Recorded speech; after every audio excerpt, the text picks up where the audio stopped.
magbabahagi ng kanyang banal na salita.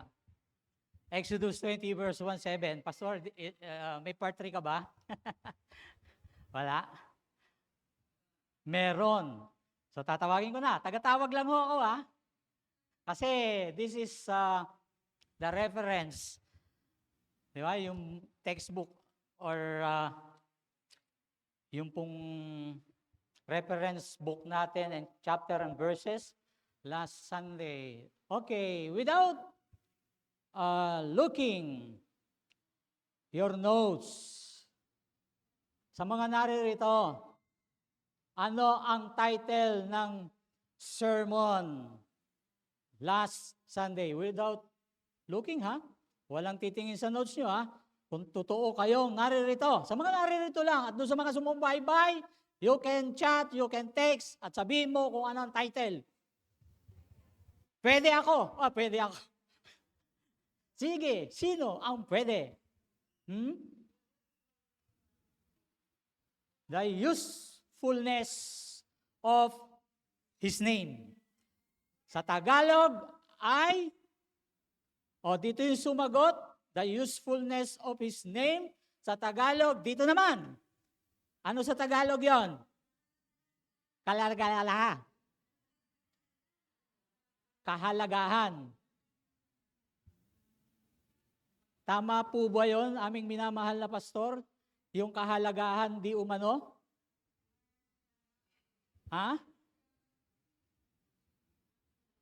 Kahalagahan daw po, yung usefulness. O importance yun. Konklusyon, mali yun. Hindi naman mali, malayo lang ng konti. So, importance yun, yung usefulness ay yung kagamit-gamit. At sino ang beneficiaryo nito? Mga magbe-benefits? Tayo. Sa paggamit po natin ng kanyang pangalan. So, dyan po tayo nagtatapos, lahat ay magsitayo. Okay, purihin po ang ating Panginoon. Siguro napansin niyo po, why Exodus 20 verse 1-7? Hindi po ito part 4 kasi yung part 3 ay sa ating pong minamahal na pastor at abangan niyo po yon sa susunod na kabanata o serye ng ating pagsamba sa Panginoon. So, handa na po ba tayo? So, ini-encourage ko po sa inyo na kung kayo ay may cellphone, hawakan nyo mabuti. Hindi ko kayo pagagalitan kung hawak nyo yung cellphone nyo.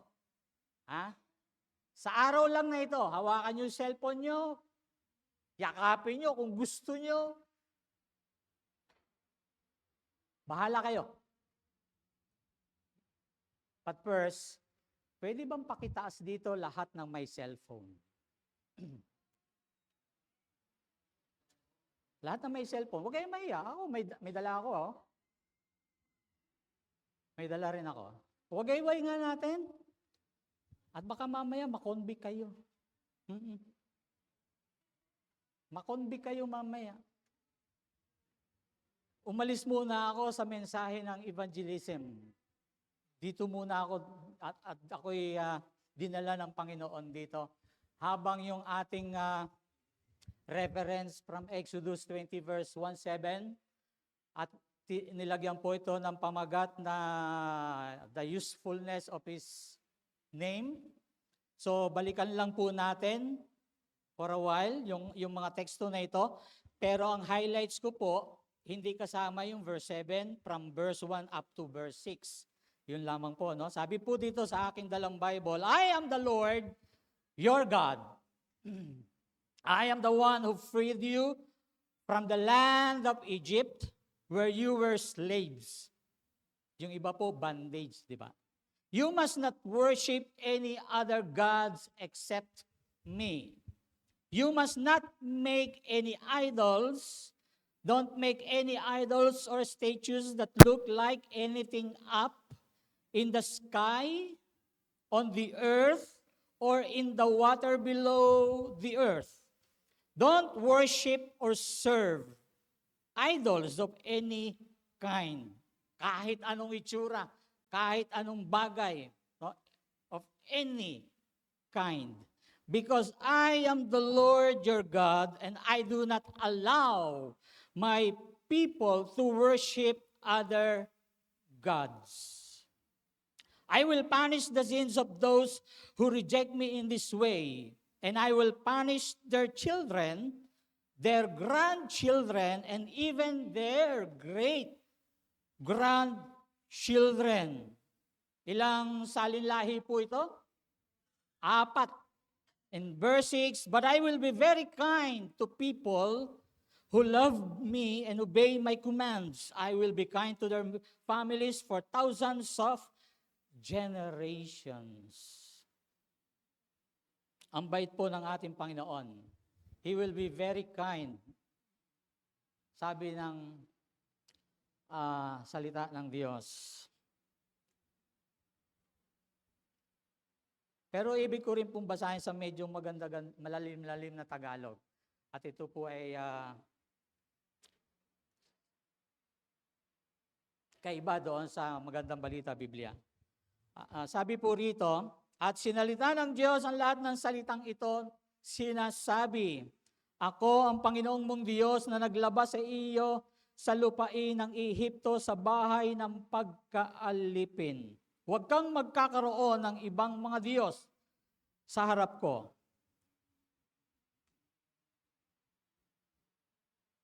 Huwag kang gagawa para sa iyo ng larawang inanyuan o ng kawangisman ng anumang anyong nasa itaas, sa langit o ng nasa ibaba sa lupa o ng nasa tubig sa ilalim.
Hanggang ngayon, malamig pa rin ang hangin at malamig pa rin ang tubig.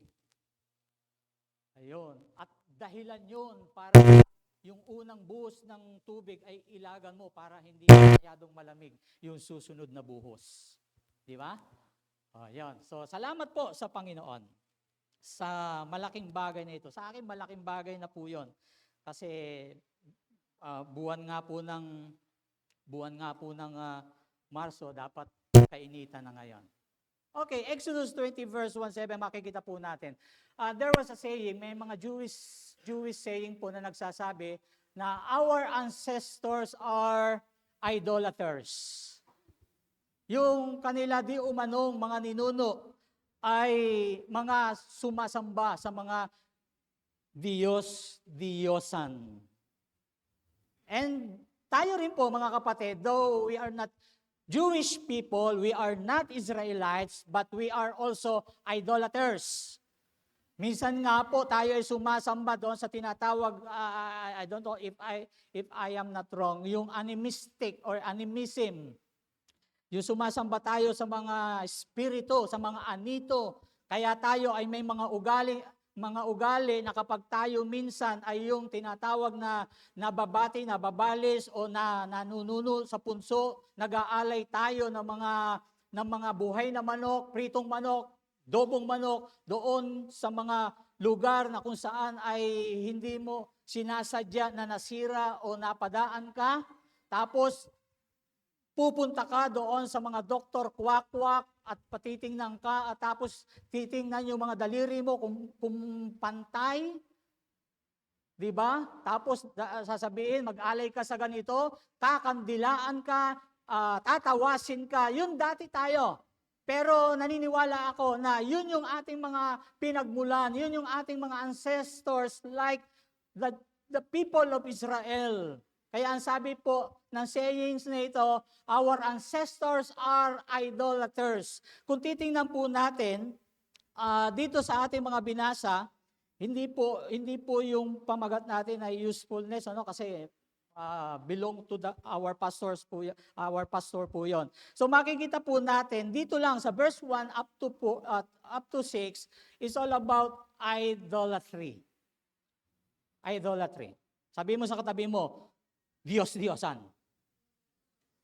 So kapit lang po walang malalaglag, walang masasaktan. That's why I'm praying already to the Lord na hindi tayo ma-offend, kundi makita niya tayo na we are always ready to obey the will of the Lord sa ating pong mga buhay.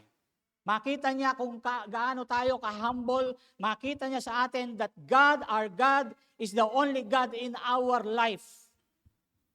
Every time, every hour of our life, He must be our Lord. Siya lang, wala nang iba. But this time, makikita po natin, ito ay sinabi ni Moses na bilang paghahanda, mga kapatid, sa pagpasok sa land of Canaan, sa promised land. No, kung kayo po ay dumadalo sana every Wednesday, every alternate Wednesday po yata yon, makikita nyo na yung pinanggalingan po nila ay ipinangako ng Diyos. At sinasabi nga di umano do sa aming pag-aaral, mga kapatid, yung mga ninuno ng mga Israelita ay galing na roon at muli silang ibabalik ng Diyos, kaya lang may mga problema. May mga problema na. Kasi may mga tao na nag-occupy sa lupaing pinangako ng Diyos kay Abraham, but before this land of promise ay ibigay sa kanila, alam po ba natin na si Abraham ay dati ring sumasamba sa idol? Before he was called? At sabi nga doon sa isang commentary ng Hebrew, ay si Abraham ay dapat din makaranas nito kung sakasakali. Kasi doon sa tinatawag na verse 5, yung sinasabi, I will punish sin of those who reject me in this way, and I will punish their children. Imagine niyo po ito, mga kapatid. May mga questions about sa mga bagay nito, sapagkat sino yung magsasuffer, mga kapatid? Yung mga taong hindi pa isinisilang. Up to 4th generations. Kasama na doon sa mapaparusahan, magsasuffer. Why? Because of those parents na hindi sumasamba sa Diyos. Alam niyo kung sino ang tatay ni Abraham. Alam niyo kung saan galing si Job. Si Job pala ay children ni Terah, na tatay ni Abraham na sumasamba sa idol. Kasi si Abraham, sa Uz, ay sumasamba, kumukonsulta sa mga bituin. But praise God, because he was called by God and called as a friend of God. Kung titingnan po natin, talagang very thankful pa rin ang mga Israelita. So ito po, pauna in advance, pero yung effect nito nasa kanilang mga parents. At kung titingnan natin, hindi pa ipinapanganak, magsasuffer na rin.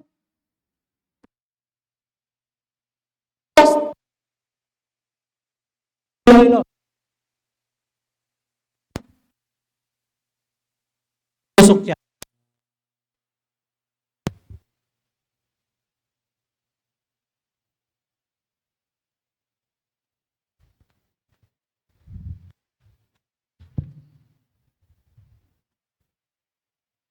Salamat, Binibini.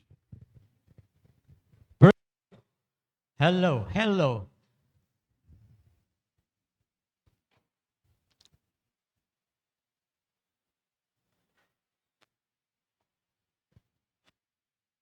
Nasaan na ako? Andiyan ka pa rin, Pastor. Si Job, grandchildren ni Terah, at si Terah ay tatay ni Abraham. Tama ba? Kung hindi ako nagkakamali. So magkaano-ano si Job at si Abraham na anak ni Terah? Pamangkin, apo? Grandchildren si Job ni Terah na tatay ni Abraham. So si Abraham at si Job ay magkaano-ano. Pero ang punto ko na lang dito mga kapatid, yung po yung sinasabi ng sayings that our parents are idolaters. Ang effect po nito ay nandoon sa mga Israelita. Bagamat ipinangako ng Diyos, hindi po ito punishment, kundi isang maliwanag na blessing po nila na dumaan talaga dito. Dumaan sila sa Egypt for 400 years. They suffered in the hands of the Egyptians. Tapos pagpunta nila roon, no, kapag sumasamba pa rin sila, yung continuous, kapag sila nagpatuloy sa pagiging idolaters, yun ang problema. Yun ang problema. But sometimes, nagkaroon ng effect because of the delay nung pananampalataya ni Terah. Kaya si Abraham ay well affected. Kaya yung mga Israelita ay well affected because their ancestor na si Abraham na-delay din ang paniniwala kay Yahweh. Nagigit niyo ako? O ngayon, kung hindi, bahala na si Lord sa inyo. But again, our parents are idolaters.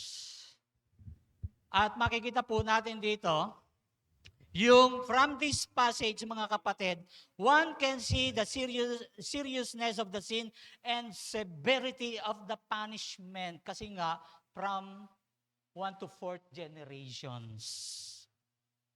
Yung mga taong kapag ikaw pala ay sumasamba sa mga Diyos, God, galit ka sa Diyos, ayaw mo sa Diyos. Kaya ito po ngayon ang ating susuriin. Ito ang ating susuriin. Okay, actually, sa New Testament, meron ding mga warning si John. Sa 1 Corinthians chapter 10, verse 14, sa King James Version, sabi niya, "Wherefore, my dearly beloved, flee from idolatry." Yun ang sabi ni Paul, no? Sa 1 Corinthians chapter 10, verse 14. At sa ESV, English Standard Version, therefore, yung isa, wherefore, ito ay, therefore, my beloved, flee from idolatry. In easy-to-read version, sa 1 Corinthians 10:14, sabi niya, "So, my dear friends, stay away from worshiping idols." So, from Testament, nakita natin yung seriousness and severe punishment while people are worshiping idols. Warning din po ang New Testament apostles. No? So, mga kapatid, in between,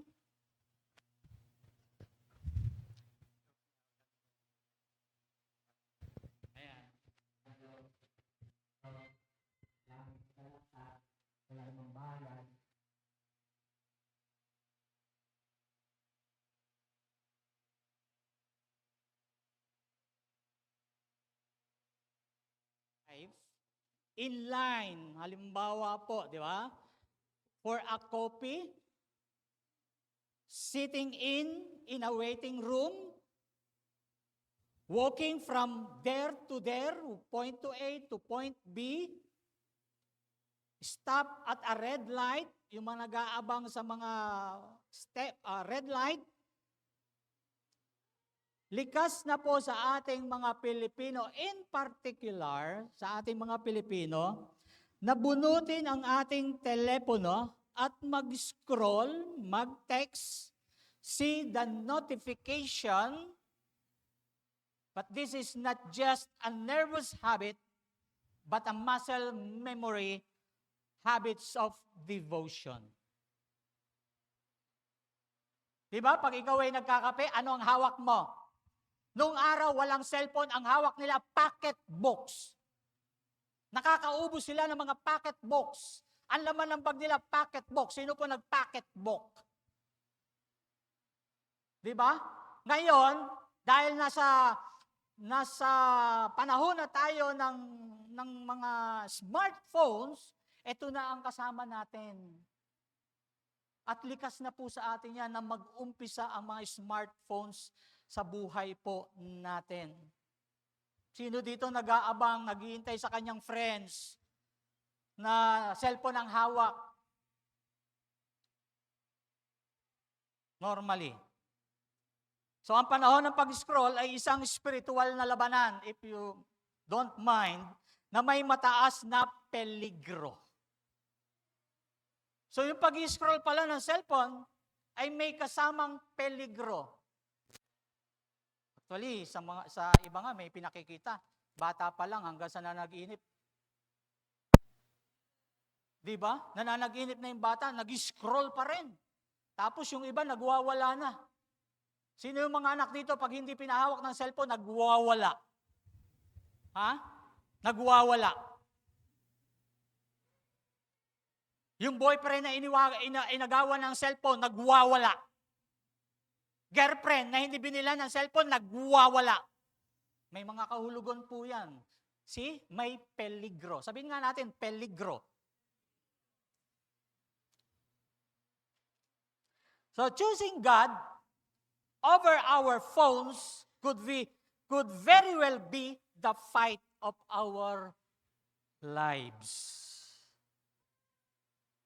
Choosing God over our phones could very well be the fight of our lives.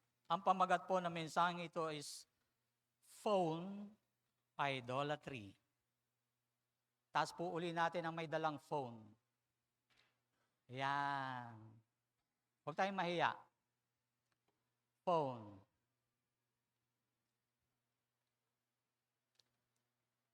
The question is, paano labanan ang iyong idolatriya sa telepono? Siguro nag-iisip tayo, bakit ang phone ngayon ay isang idol?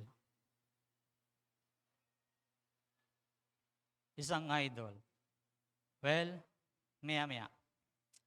Ang tanong lang, paano labanan ang iyong idolatriya sa telepono? Kilala niyo si Miriam at saka si Webster? Mag-asawa ba sila? Ha? Mag-asawa, no? Sila ay nag-travel sa maraming bansa para lang maglikom ng maraming salita at pag-aralan kung anong ibig sabihin nito.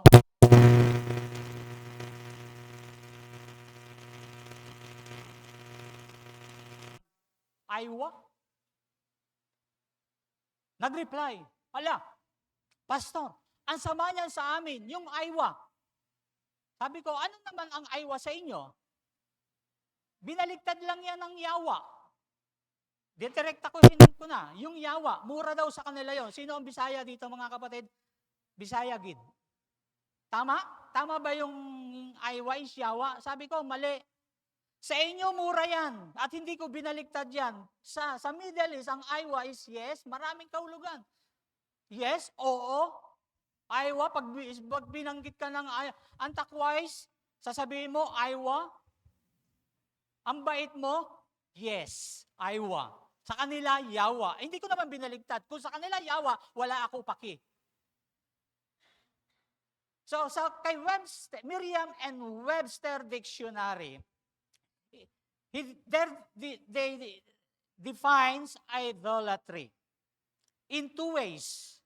Sabi po, nung mag-asawang ito, if ever, the worship of a physical object as a god and immoderate attachment or devotion to something. Sa Tagalog, ang pagsamba sa isang pisikal na bagay bilang isang Diyos ay hindi katamtamang pagkagiliw o pagkakabit sa isang bagay. So maliwanag po yan kay Webster, o kay Merriam at Webster. Ano po? So gamit ang alinmang definitions na iyon, hindi mahirap sabihin na karamihan sa atin ay sumasamba sa mga ito gamit ang ating mga smartphones. When was the last time you went out for works or errands without your phone? Kailan? Kailan ka pumunta sa trabaho mo na hindi dala ang iyong cellphone? Sa mag-asawa, siguro makakalimutan niya mag-goodbye kiss. Makakalimutan niya rather than maiwan ang kanyang cellphone. Sa mga estudyante, pwedeng ganun din. Di ba? Again. Kailan ka umalis para sa isang magdamag na biyahe na hindi mo dala ang iyong telepono? This is the behavior of idolaters. Ang sobrang pagkagiliw, pagkakaroon ng attachment sa ating smartphones. We treat them like gods who deserve and demand our constant devotion. Marahil, kung makalimutan mo, siguro nga, ang iyong telepono kahit malayo-layo ka na, babalik at babalik ka, because the smartphone demands your devotion. Babalikan mo yan. Huwag lang kayong mag-advance ngayon. Nasasabing, mahalaga ang phone eh. Agree naman ako doon. Maya-maya lang.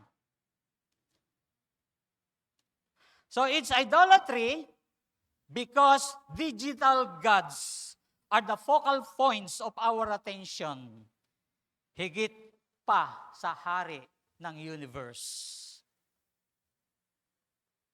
Bakit naging idolatry? Kasi hindi nawawala ang devotion mo sa cellphone. Nakakalimutan mo sometimes ang Diyos. Yung devotion mo sa Diyos, pero ang devotion mo sa smartphone, hindi mo nakakalimutan. Where our attention goes, our hearts will follow. It recalls me the story, yung isang lalaki na pinagbabaril. Ito po yung napulot ko sa maraming pastor eh. Ang dami na ang tama ng bala ng lalaki, pero hindi namamatay. Pero sa hindi sinasadya, ang tinamaan ng bala yung kanyang bulsa, kung saan naroon yung wallet. Nung tinamaan ito, natumba. Patay yung lalaki. Why? Because yung kanyang puso, nandun pala sa wallet. Kung saan may pera.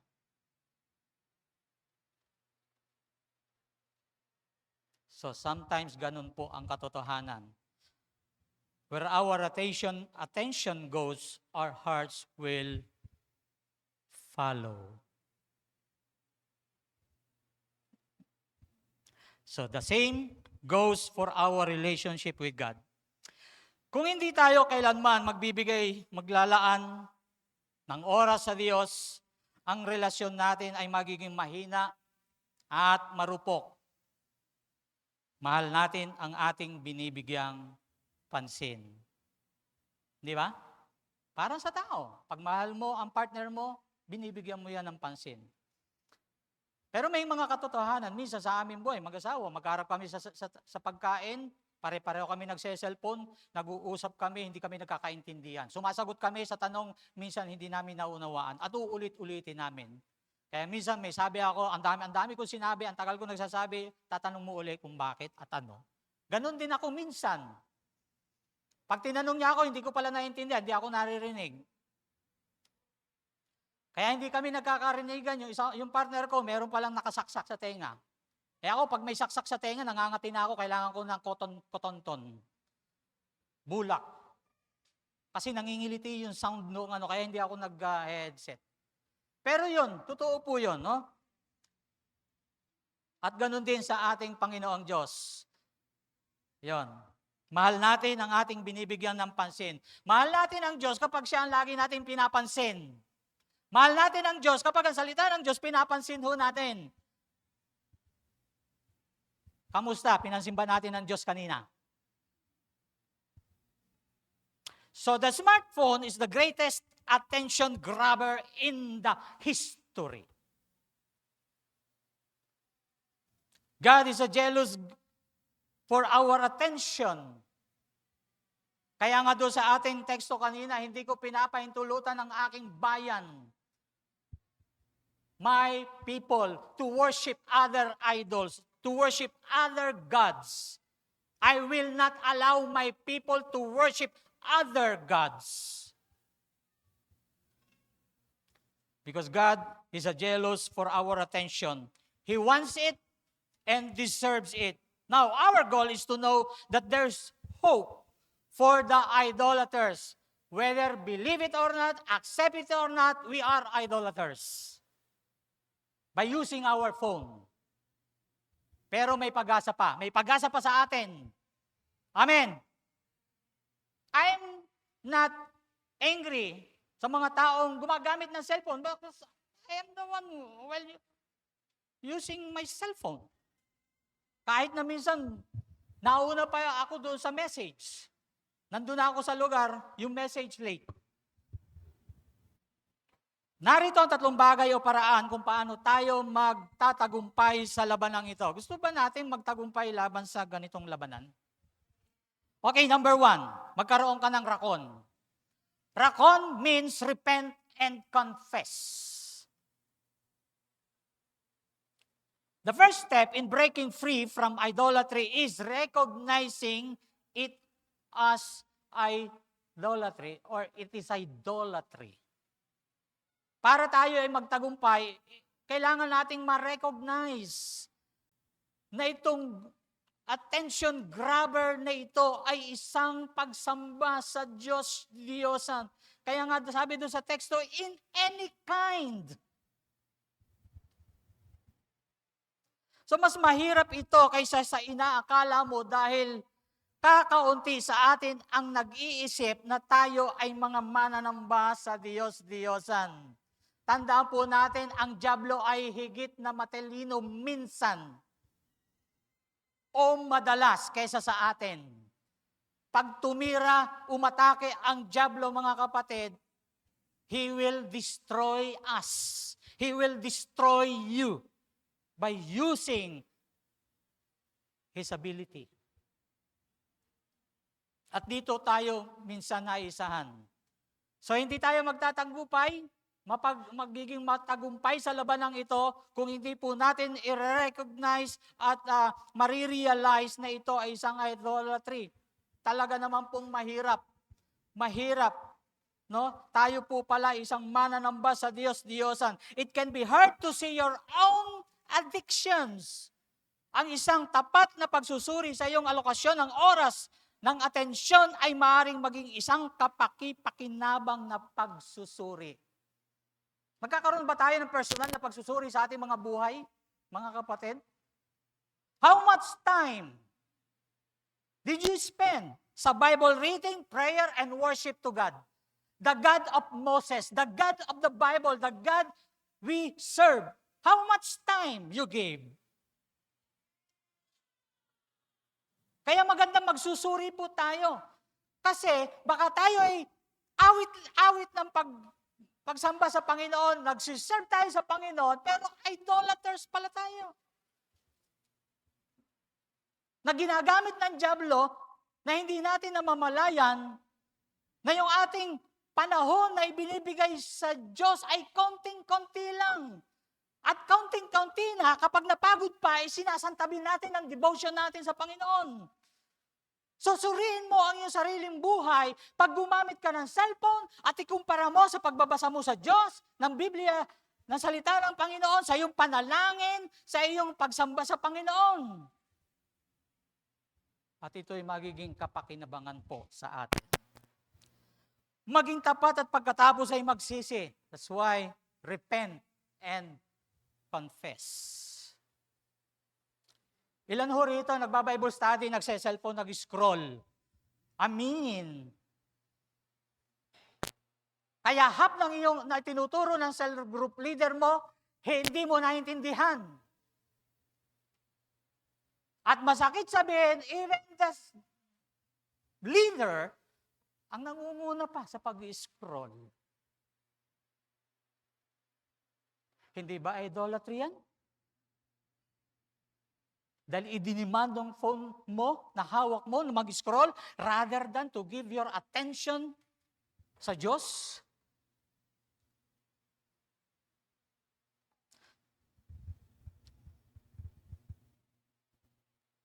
Ipagtapat sa Diyos at ang iba sa iyong buhay na ang iyong mga prioridad ay hindi balanse.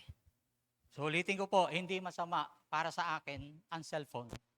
Kaya lang, suriin natin kung ang buhay pa ba natin na nasa Diyos at ang paggamit ng smartphone ay balanse. Sabihin natin, balanse. Hindi dahil may utang yung katabi mo, kaya pag tumingin ka, may balanse. Okay? Napangiti yung magkatabi. May utang ka, sister. So palibutan mo, mga kapatid, ang iyong sarili ng mga taong maaaring managot sa iyong pagnanais na lumago. Sino dito nagnanais lumago? Yon, palibutan mo. Surround yourself with people na merong pananagutan. Nais mong lumago sa pananampalataya. Kasi masakit po talaga. May mga Kristiyano na kapalibot sa kanyang mga tao hindi nakakatulong sa kanyang paglagong spiritual. Kaya ang kanyang buhay on and off on on. Dahil ang mga tao nakapalibot sa kanya walang mga responsibility sa kanyang spiritual growth. So maglaan ka ng maraming oras para manalangin. Manahimik kasama mo ang Diyos sa mga panahong karaniwan mong kinukuha ang iyong telepono at inaaliw ang iyong sarili. Totoo ba ito, mga kapatid? Pag nag-iisa ka, when you are lonely in the night, you took your cell phone. Lonely in the night, pa-scroll lang. Diba? Kasi inaaliw mo ang iyong sarili. Instead na makasama mo ang Diyos sa pagbabasa ng Biblia, manahimik ka at makipag-usap sa Panginoon. Ouch! Sometimes, dumadaan ako sa ganito, even I am a pastor. Kasi nga, maghapong wala rin yung asawa ko. Hindi naman gumagamit ng cellphone niya, talagang mahigpit po sa kanila. Kaya pag may mga nag-chat po sa kanya, minsan, sinasabi ko na in advance na huwag kayong mag-chat sa asawa ko, kahit yung maniningil ng bahay sa amin. Huwag niyo i-chat, hindi kayo sasagutin niya, magagalit ka lang.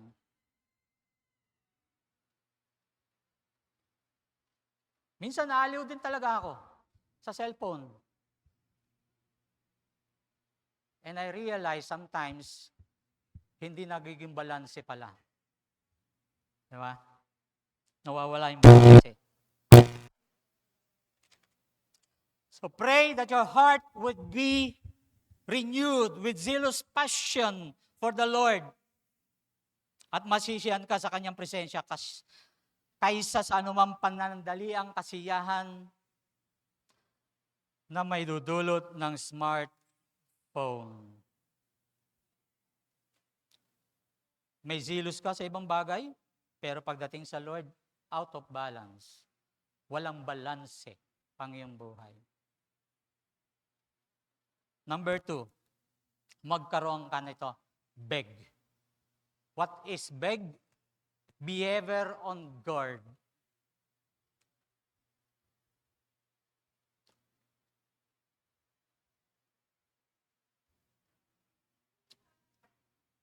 In the final words of 1 John are a warning about idolatry.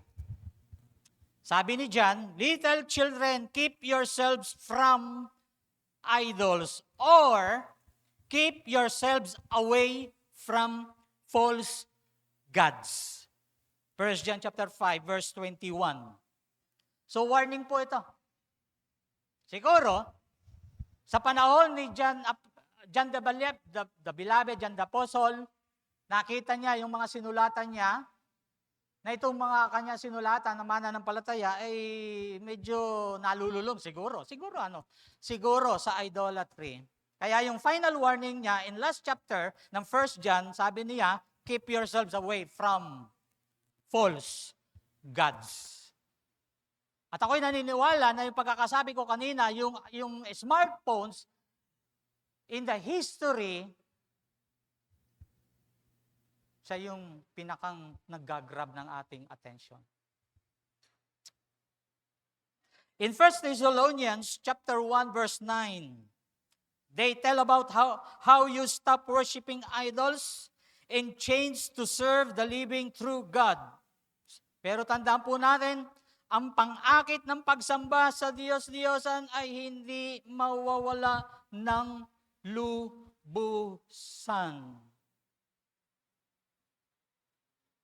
Di ba, kahit po yung mga Israelita sa kanilang pag-journey from the wilderness of Paran or Zin, going to the promised land, may mga cases doon na they worshiping idols. Tayo pa kaya mga kapatid? Hindi ka naman mapapasamba, hindi naman kami magdadala bilang mga pastor ninyo para maglagay ng isang rebulto dito at sabay-sabay tayong sumamba. Di ba? Alam ko, hindi tayo paloloko. Matalino ka, matalino ang katabi mo at hindi ka na maloloko na pasambahin pa sa mga uri ng Diyos-Diyosan na anyong tao. Di lalong hindi ka nasasamba kung magdadala kami ng baka o kambing tupa at sabihin natin, ito ang inyong Diyos na sinasamba, sinasayawan, tinutugtugan, hindi kayo magpapadaya. Pero yung smartphone, a kind of idolatry, mga kapatid, doon tayo pinalalayo ng Diyos. Remember, ang sabi ni John, siya ba yung nagsabi na kung sino nagnanais na maging kaibigan o maibigin ng mga bagay sa sanlibutan, kinakaaway niya ang Diyos. If you love so much the things of the world, kinakaaway mo ang Diyos. Sa amin, sa probinsya, binababag mo. Alam niyo yung salitang binababag, kapatid ng inaaway mo.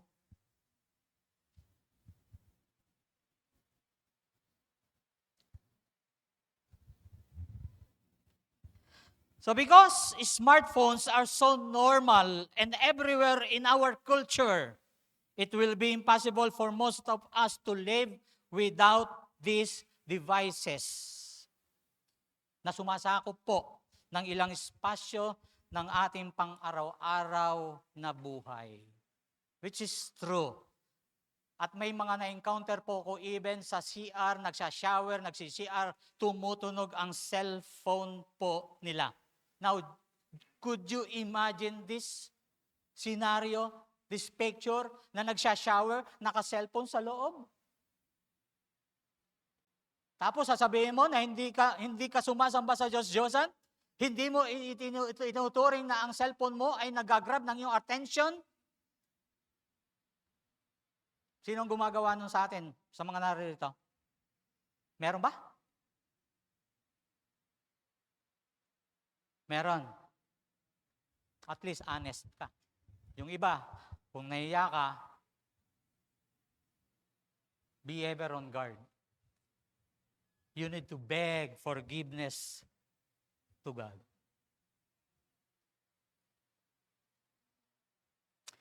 So the challenge is keeping the phone in its proper place Hindi hinayang hindi ito maging isang labis na addiction o maging kolonyal ng ating atensyon. Saan ba ang tamang yung proper place, mga kapatid?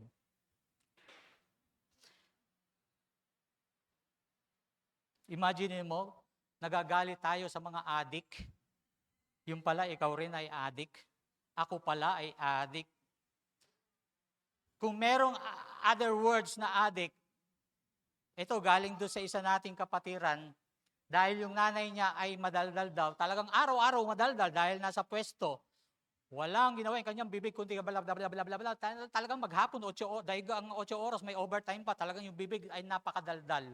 Kaya sabi ng anak, itong klase ng adik, na hindi naman pinagbabawal, pero adik. Adik ang bibig sa pagsasalita, walang pahinga, 8 oras plus overtime. Ngayon sa pagsa-cellphone, nakaka-8 oras ka, maniwala ka sa hindi sa akin. Magsinungaling ka man, okay lang, kita ka naman ng Lord. Adik ka rin, kapatid. Tingnan mo yung katabi mo. Hindi man lumulubo, minsan maitim na nga ang mata niyan eh. Bakit? Hindi nakakatulog eh. Kasi cellphone, madaling araw na mulat pa ang mata. Tirik na tirik. Hindi naman nagdodroga. Pero bakit? Adik din kasi. Kasi cellphone.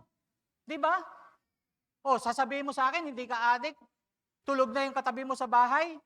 Ikaw, mulat ka pa, wala ka naman tinetake. Cellphone lang ang gamit. Ikaw yung nag-iisang madilim sa gitna ng ikaw yung nag-iisang maliwanag na liwanag sa gitna ng kadiliman. Dahil yung cellphone mo nagliliwanag. At para hindi ka mapansin, i-dark mode mo pa.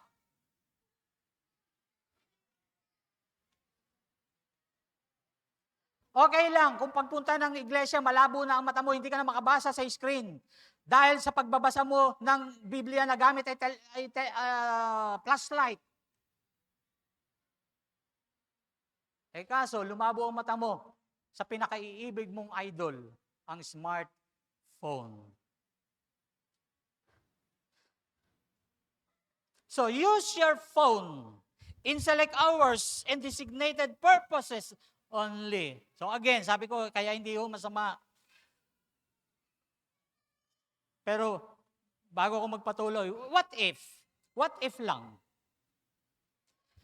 Kung hingi ng Diyos ang cellphone mo at iutos sa yung ibato mo na lang yan, gagawin mo? Gagawin mo?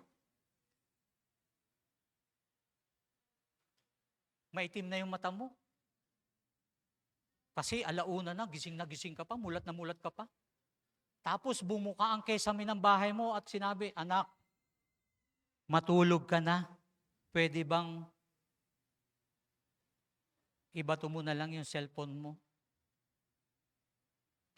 O kaya, hingi ni Lord, kung magpapa-offering kaya tayo ng cellphone,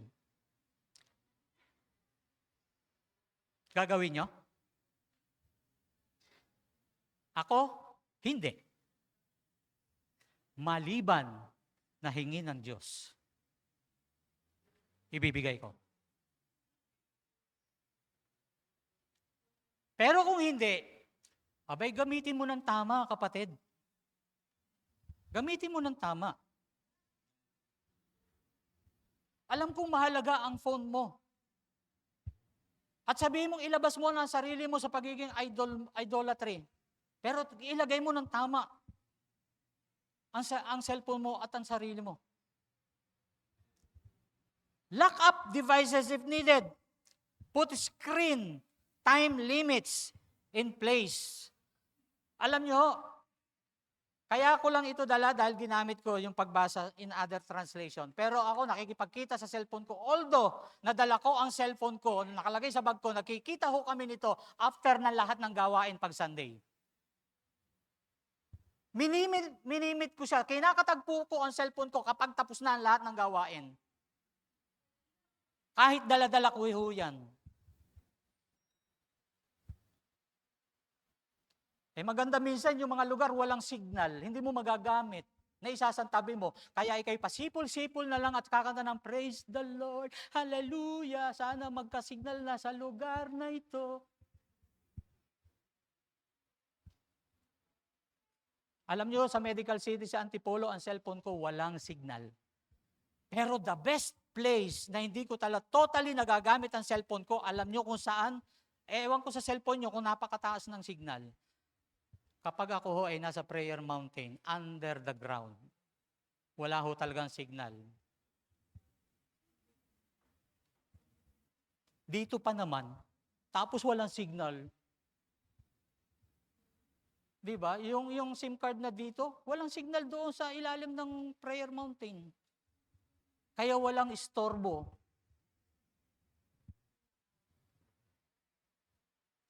Gamitin natin. Kung bunga yan ng panalangin mo, okay lang. Sino ba rito yung nanghihingi ng prayer request? Cellphone? Bagong cellphone? Grabe ka naman. Tapos sasambahin mo lang pala. Huwag ka na humingi at hindi ka na namin ipapanalangin. Ipapanalangin namin na ang devotion mo mas lumalim without scrolling. Kaya sa susunod, pabura natin yung may mga request ng cellphone. Kasi baka tayo pa ang magtulak na maging idolatarian. Hindi gamitin sa tama. Kaya agree ako sa eskwelahan na bawal ang cellphone. Di ba? Agree ako doon.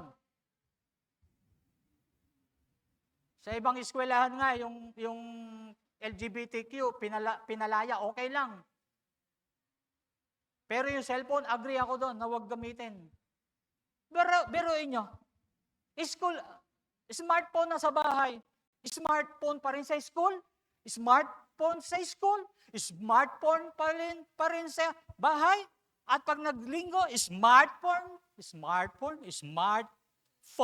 pa rin, pag Sunday, wow, lupit. Asa na ang Diyos doon? Kaya be ever on guard.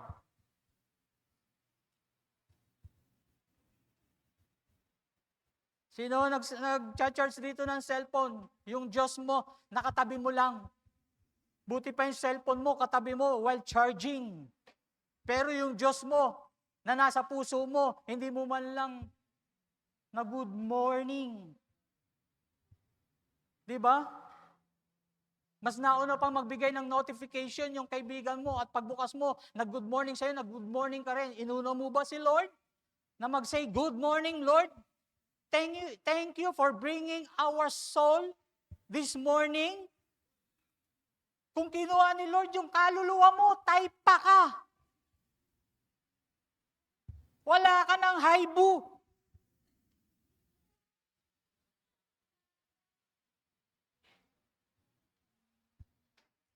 Kaya kung may notification, si Lord ang una mong batiin.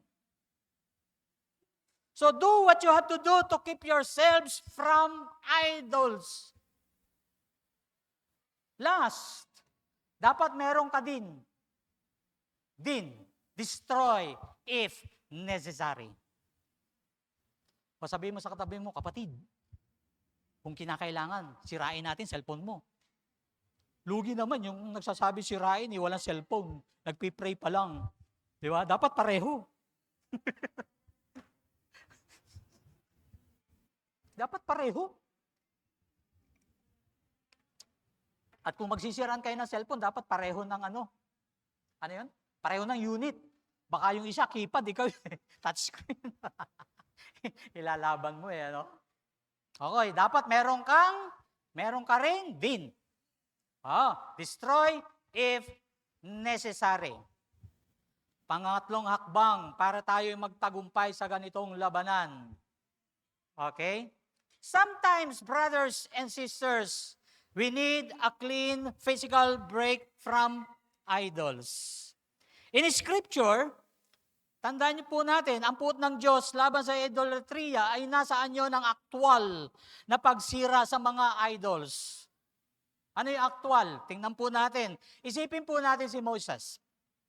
Si Moses na giniling yung pong gininto ang guya hanggang maging pulbos at pinainom ito sa mga di tapat na Israelita. Sa Exodus 32 verse 20. Ito po yung panahon na si Moses kausap niya ang Diyos doon sa Mount Sinai. Tapos yung mga Israelita nagkakatuwa, nagkakalasingan, nagparty-party. Sinasayawan nila. Nagsasaya sila dahil ginawan sila nung kapatid ni Moses na si Aaron ng isang Diyos-Diyosan sa anyong baka. Gintong baka. Imagine niyo, nag-offering sila ng mga ginto para lang ibigay kay Aaron. Si Aaron pala ay napakagaling gumawa ng hayop. Hayop na yan.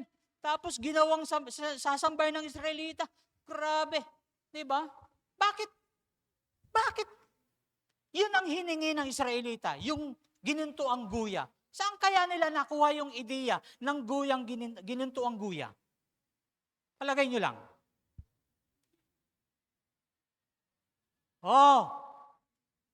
Sabi nung minamahal natin pastor na maaring merong ideya silang nakuha sa Egypt. Saan pa sinasamba ang baka? Sa India. May India na ba noon? May kasama na silang Indiano? Yung 5656? Wala pa siguro, ano? So doon siguro nag-umpisa. Kaya sabi, Aaron, ano ba naman nangyayari sa kapatid mo? Hindi na yata bumaba, baka wala na siya ron. Igawa mo kami ng Diyos. At pagdating sa offering, number 1 ho sila. Hindi natin sila matatawaran sa offering. Ibinigay nila sige, bigyan niyo ako ng ginto. Gagawan ko kayo ng Diyos. Nagbigay sila. San Requa ba naman eh. Diba? San Requa yung nakuha nilang, nahingi nilang ginto doon sa Egyptians. Ginawa nilang guya. Ginawa nilang Diyos. Kaya eto, sabi, behold Israel, this is your God. Sumayaw. Nagparty-party. Kaya na. So anong ginawa? Sabi ng Diyos, bumaba ka na muna, Moses, tingnan mo yung bayan mong iniwan na inilabas mula sa pagkaalipin. Ayun, nagpa-party-party. So, may sinasamba sila, gininto ang guya. Anong ginawa ni Moses? Pinulbos at pagkatapos, hindi naman sa lahat. Hindi naman sa lahat. Kaya parang ganito, hindi naman lahat sumasamba sa mga smartphones. Baka meron talaga sumasamba lang dito sa smartphones. Ang dapat gawin, durugin, pulbusin, at ipainom sa mga taong hindi tapat sa bayan ng Diyos. Handa na kayo? Doon sa mga sumasamba sa mga idol ninyo na smartphone, destroy if necessary. So, or consider God's command in Deuteronomy for His people to burn pagan idols as they took possession of the promised land in Deuteronomy chapter 7. Verse 5 and verse 25, ginagawa bang siga ang mga smartphone? Of course, malamang hindi. Diba? Pero tingnan po natin kung gaano ka-severe ang punishment. Seriously, severely yung punishment pagdating sa idolatry. Ganun ang Diyos. Palagay nyo, nagbabago ang Diyos? Hindi. Kasi yung mga apostle natin nagsasabi, away yourselves from idolatry. Kasi alam nila kung gaano ka-holy ang Diyos, ka-jealous ang Diyos pagdating sa sinasamba ng tao. So pero, para sa ilan sa atin, ang phone ay may napakalaking impluensya kaya ang tuluyang pagtatapon nito ay maaaring ang pinaka-matalinong hakbang natin. Kung ang ating pagsamba at debosyon sa Diyos ang nakataya. Meron ba sa atin dito na wala ng devotion pero hindi umabsent sa cellphone? Meron ba? May kaunting devotion sa Diyos, may malaking devotion sa smartphone. Nakakalungkot, hindi ho ba?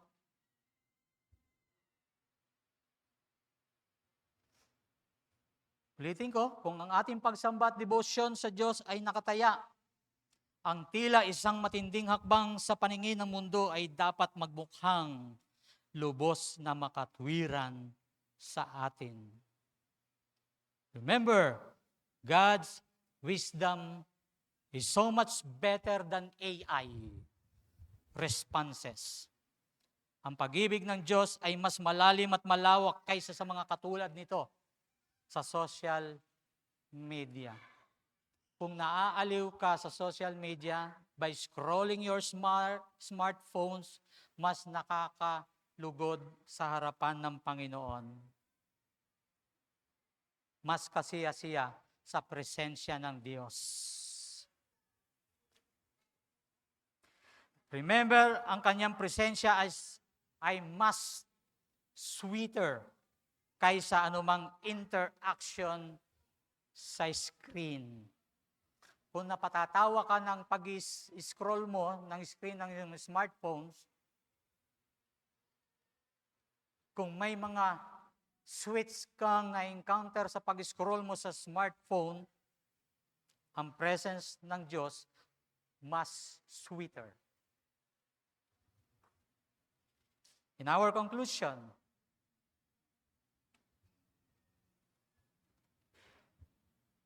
choose Him. Choose life.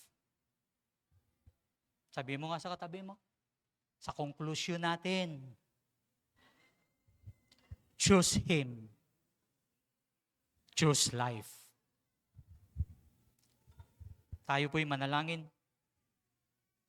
Dakila naming Diyos, we are very, very thankful and grateful to you.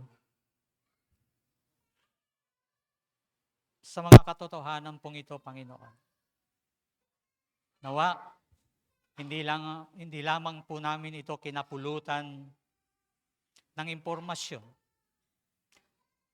kundi ito po'y maging kasangkapan ninyo para mahubog kami sa mas nararapat na paghuhubog at kaanyuan na makita nyo sa aming mga buhay. And again, Lord, I say, be the Lord over our life sa bawat panahon, sa bawat oras. Sa bawat pagkonsumo namin, sa mga oras na ibinibigay nyo sa amin, ay wala po kaming masayang na sandali para sa maraming bagay na makaaagaw ng aming atensyon at debosyon na para sa inyo lamang. Kaya sa umagang ito, tulungan niyo po kami na ang aming mga buhay ay maging balanse. Naniniwala kami na ang mga bagay na ito ay binigyan niyo ng kapahintulutan na mabuo, magamit po namin. Pero matutunan po namin na magamit po namin ito ng tama. Na hindi maaagaw at magkakaroon ng kolonya sa aming buhay. Hindi ito maging dahilan ng pagkakaroon ng isang matatag na tanggulan sa aming buhay na siya lamang ang aming ginagawa. Na umaagaw at kumukuha ng malaking espasyo sa buhay namin, Panginoon. Dapat ikaw ang naroroon sa pinakamalaking espasyo ng buhay namin. Pwedeng may desire kami sa mahabang pagbabasa ng Biblia, pananalangin at pagsamba sa inyo. Pero tulungan nyo kami, Panginoon, na masuri ito kung gaano kahaba ang oras na naibibigay namin para dito. Tulungan nyo po kami. Nagpapakumbaba po kami sa iyong banal na harapan. Hinihingi ang iyong banal na tulong. Hinihingi namin ang iyong banal na kapangyarihan upang ang buhay namin ay maging balanse sa araw-araw na ito, Panginoon. Ama, nagtitiwala po kami.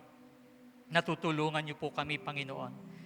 Ngayon, nalalaman namin ikaw ang napakaselosong Diyos na hindi kami kailanman pinahintulutang sumamba sa anumang uri o inanyo ang mga bagay upang aming sambahin at pagbuhusan ng aming mga debosyon. Panginoon, sa oras po na ito, tanging ikaw lamang po ang nakakabatid ng bawat puso ng mga naririto. At sa mga kapatid po naming nasa online, nawa ito po ay maging isang malaking babala sa bawat isa sa amin at maging kasangkapan upang magsuri ng aming mga personal na buhay. Muli, Panginoong Diyos, patuloy niyong pagpalain ang iyong salita at nawa ikaw ang nailuklok at napapurihan lamang sa mga sandali pong ito.